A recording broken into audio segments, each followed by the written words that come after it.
پریدما ما پریدا درته ویم پریدما ستا حسن زه لیونی کړم او ته ما سره دوه خبرې هم نه کې.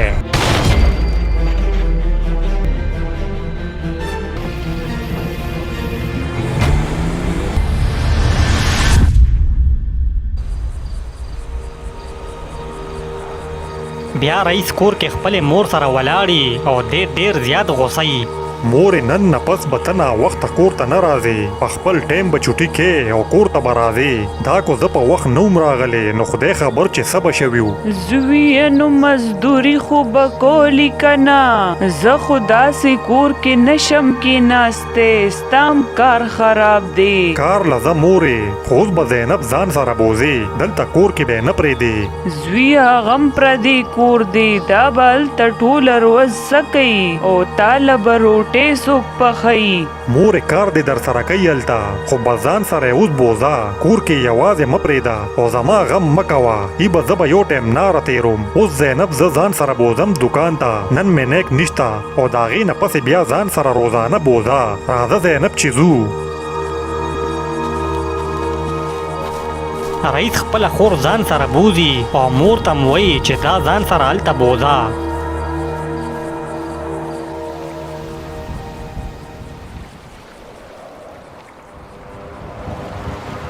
دی خوا نواب علي خپله دیره کې وي او د سره بلا چمچې وي، ولې چې اصل کې دی یو غونډی، خو دی اکبر ته دروغ ووایي.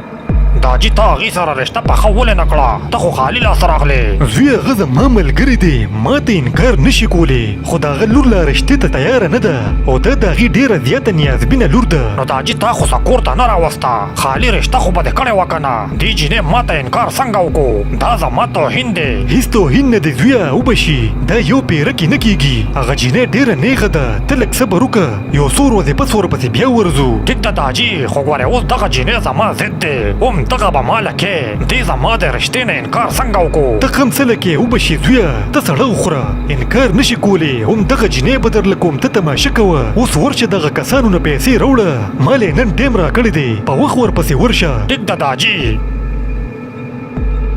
د نواب علي دا زوی هم هغه وي کوم چې د رئیس خور پسې تللی وي او دی دغه شان جینکو پسې ګرځي او د هغې زندګي تباه کوي او دا پلار یې اکبر ته دروغ ووایي چې زما زوی سیاست کوي.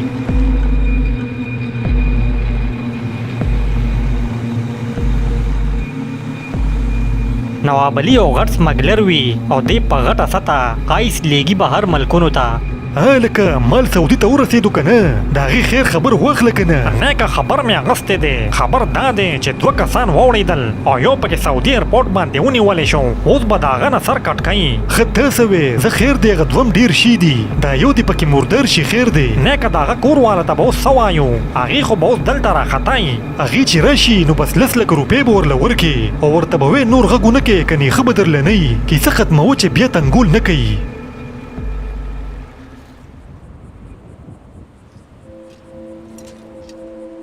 بیا رئیس خپله مصري خانه کې لګیای کار کوي او د خپله خور هملته راوستې وي، چونکې هغه نیکې نن په چوټۍ وي نو خور یې د هغه په دفتر کې کینولې وي.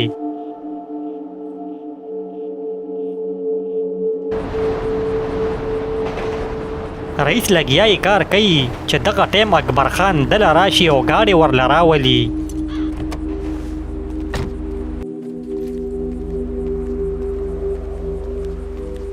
السلام علیکم ځوانه څنګه یې؟ وعلیکم سلام، څنګه یې جي، تاسو ښه یې؟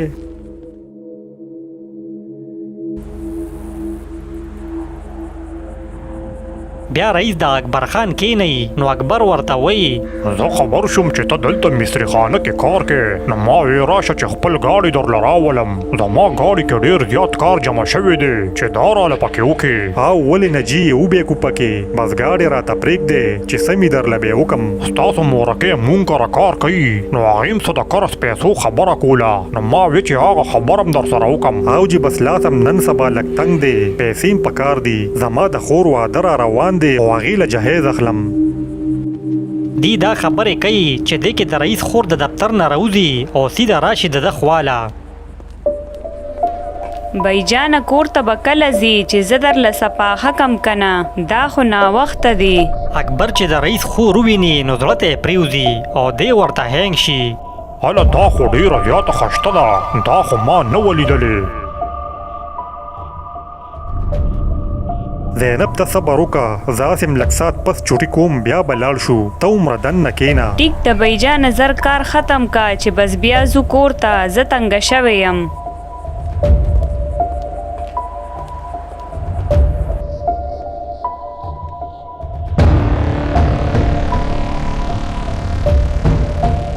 زینب چې لاړه شي نو اکبر رئیس ته وایي ښه رئیسه نو بس تا چې څومره پیسې پکار دي ما ته بیا سوال جواب وکړه تاله به زه پیسې درکم ټیک ده صاحبه ډیره مهرباني او ګاډې پرېږده چې ټیکې کم درله ګاډې به بیا راولم اوس مې لږ کار دی زه درنه اوس ورځم بیا به د خیره ګپ لګو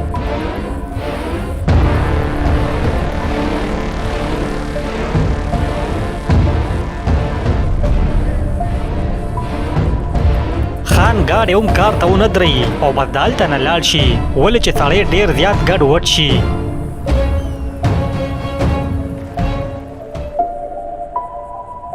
دې خوا د رئیس مور هم ډېره زیاته ټینشن کې وي ولې چې د لورې واده را رواني او پیسې ورسره نه وي او د دې حادثې د وجې ورسره هم ډېر زیات غم وي چې چېرې لور مې بدنامه نه شي اکبر هم ډېر زیات ګډ وډي او دې سوچ کې تللی وي دې جینۍ خو په ما جادو کړه دومره خشته جینۍ خو ما اوسه پورې نه ولیدلې ما خو هسې غوی سره وخت تېر کو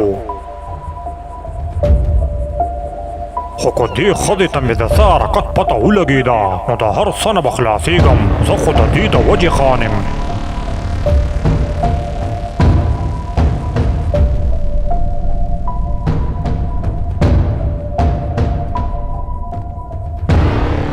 دې دا سوچ کوي چې دې کې ښځه راشي او ورته وایي یا سړیا ته نن ځمکو له ولې نه تلی ورشه څه خیر خبر خو واخله که نه ښځې نن مې زړه نه کېږي نن مې چېړه ما او لږ مې یوازې پرېږده دا ولې څه چل دی در باندې کو طبیعت دې ټیک نه وي نو ډاکټر له لاړ شه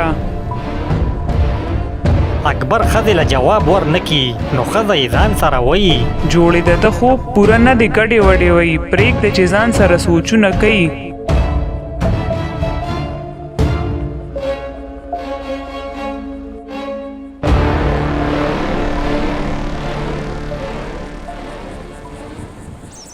دې خوا د رئیس کور ته د زینب نیټې پسې ابی او بابا راغلي وي نو هغې ورته وایي ګوره رئیسه بچې مونږ هم لالچ واله خلک نه یو ای به لور له کالي مه کوې خو دا ضروري سامان ورله ځکه وکې چې بیا به خلک خنداګانې کوي ولې چې زما هم دغه یو زوی دی او د خیره نوکر شوی دی ټیک ده بابا اوس مونږ له ټایم راکې زه خپل کوشش کوم زه به خپله خور خالي لاس نه ودوم ښه پوره هر څه به ورله کوم ډېر څه ته ضرورت نشته رئیسه بس دومره وکړه چې د خلکو د خولې نه خلاص شو ای به کو تاسو ورله ډېر څه کوئ وکې ولې چې زموږ خلک ډېر بې سړیتوبه دی په هر څه کې نقص راوباسي تاسو بېغمه شئ جي زما خور به د صنم پاتې کیږي نه زه ورځم چیو له سر وړم تاسو کښېنئ ګپ لګوئ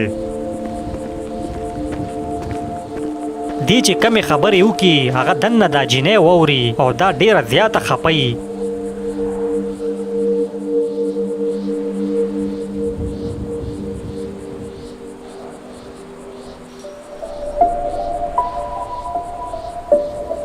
بیا د اکبر لور ته په لاره کې ګاډې خراب شوي نو دا ډېره پریشانه او په روډ ولاړه دا پلار ته رنګونه کوي خو د هغه موبایل ملاویږي نه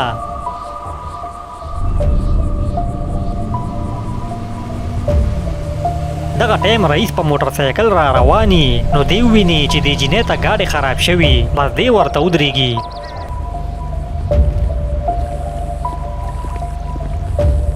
رئیس دا جینۍ پیژني نه ولې چې دی لیدلی نه او نه دا جینۍ پیژني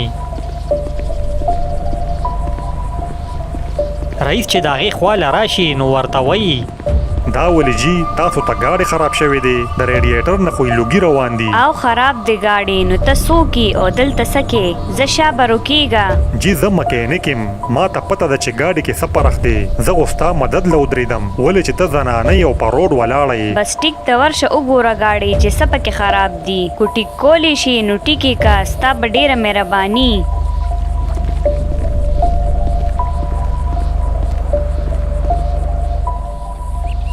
رئیس ولګي او د دې جینۍ ګاډي له ورشي او د هغې ټیکول شروع کي.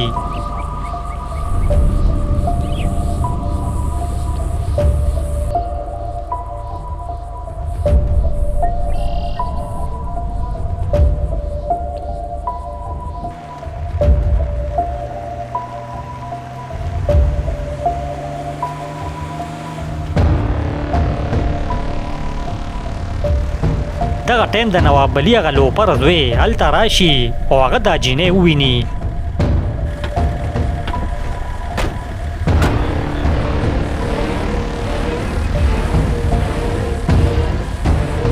دی د ګاډي نه کوز شي او خپلې چمچې سره د جینۍ پسې ورشي، خو ده رئیس نه یې لیدلی.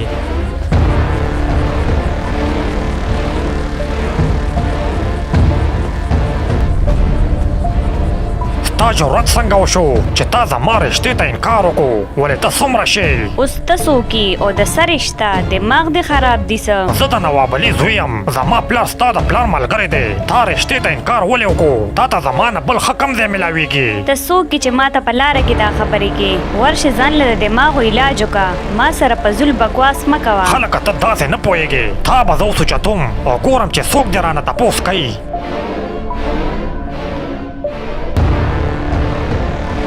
دی دا خبرې کوي چې دې کې رئیس راشي، ولې چې هغه هم خبرې واوري.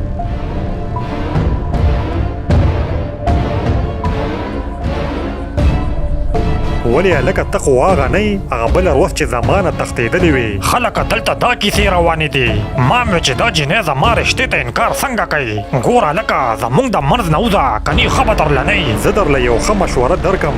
څنګه چې هغه بله ورځ تښتېدلې وې دغه شان اوس هم خپې سپکې کا او تخته کني خیر در سره نه کوم. زما په خیال ستا وینه ډېره ګرمه شوې ده، خو زه غم مه کوه، زه به یې درله یخه کم. ورشه بیا هلکه. دا چمچه چې په رئیس ور منډه کي نو رئیس یې ووخي او ویشغی. بیا چې پې دا هلک په خپله ورشي نو دی م ووخي او ویشغی.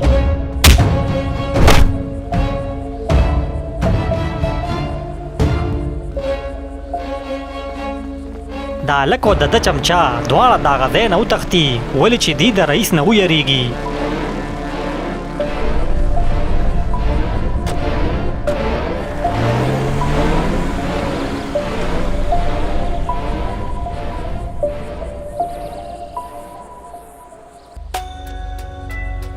زه ستا نه معافي غواړم، ما وختي تا ته ډېرې بدې ردې ووې، تا خو زما ډېر مدد وکړو. دا زما فرض و، زه صرف ستا نه بلکې د هر چا مدد کوم. که زما په لاسو کې ویاله ما ستا ګاډي ټیک کو، دی ګرم شوی و، اوس پې ته تللی شي. که ستاسو څه پیسې کېږي نو ووایئ چې درکم، تاسو زما ګاډي ټیک کو. نه پیسې به زه اخلم، خو چې کله ګاډي زما دوکان ته راشي دا خو ما ستا مدد وکړو. ښه به دا یي چې ته اوس زر کور ته لاړه شې، کني د دې غونډګانو پته نه لګي. لاړم درنه.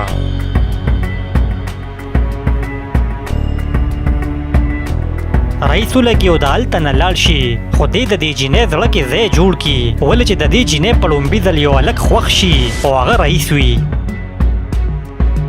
ګرانو کتونکو اوس به مخکې څه کیږي دا به ګورو بل اپیسوډ کې. هغې پورې موږ سره اوسئ. ډېره مننه.